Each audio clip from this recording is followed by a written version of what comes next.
Title time for Southwest Florida high school football. A couple of district matchups on the line, and one of them is a real grudge match. A team that won last year wants revenge against a team that beat him last year. Barron Collier and Charlotte will tangle one more time this week with an invitation to the big dance on their minds. And both the Cougars and Tarpons are ranked in our Wing TV Top 10 poll. The Cougars are number 6.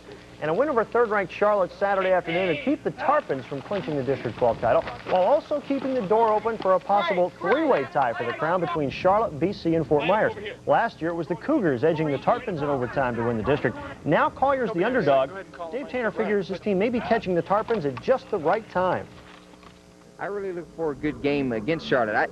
I'm glad we play them now rather than earlier in the year. If we'd have played them first or second game, you know, I believe Charlotte probably would have handled us pretty easily. But now I'm not so sure. You know, I think we're about the best we've been all year right now. And the Cougs and Tarpons kick it off Saturday at 2 o'clock up in Punta Gorda, and we'll hear from the Charlotte camp tomorrow night. Well, area volleyball teams are still serving up some great playoff action. In the district tournament at Cypress Lake today, Port Charlotte's Adrian Powell, one big reason the Pirates are 27-7. Nice soft touch there. Later, though, the Lady Cougars took the offensive. Romy Kalupi with the changeup.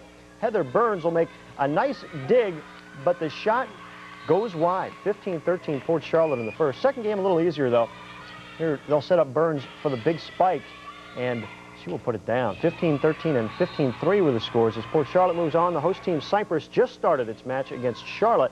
Then it'll be Estero and Naples later on tonight.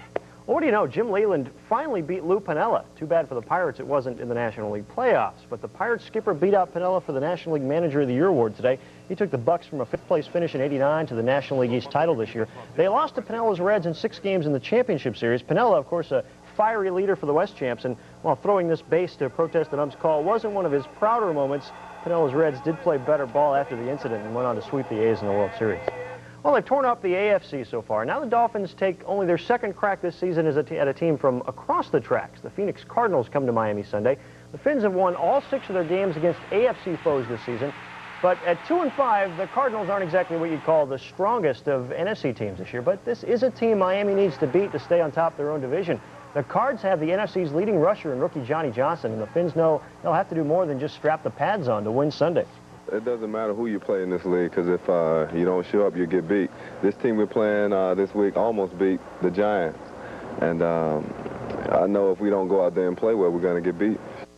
Dolphins and Cardinals, 1 o'clock Sunday in Miami. If you can't make it to the game, don't worry, we'll be there, and we'll bring you the complete story that night. Tampa Bay will find out for sure if they're really going to compete for a playoff spot when they host the Bears on Sunday. Chicago's 6-1. The Bucks are 4-4 and slumping, though they did beat the Bears twice last year. Sunday's game is a 4 o'clock kickoff, and we'll have it for you live right here on Wink. And since it's Halloween, we'll finish up by taking a look at some of the spooky goings-on in the NFL from this past week. It is not stretching it to say the Giants have scared off a lot of folks with their 7-0 start. They so frightened the Redskins Sunday that even the ball was afraid to be kicked. Can somebody pick that up, please? Thanks. Quarterbacks thought the Goblins were at their feet. Jim Kelly demonstrates his new dance move, the 2-trip. Steve Walsh, also not what he had in mind. And the Colts have had so many quarterbacks, their center doesn't even know where to snap the ball.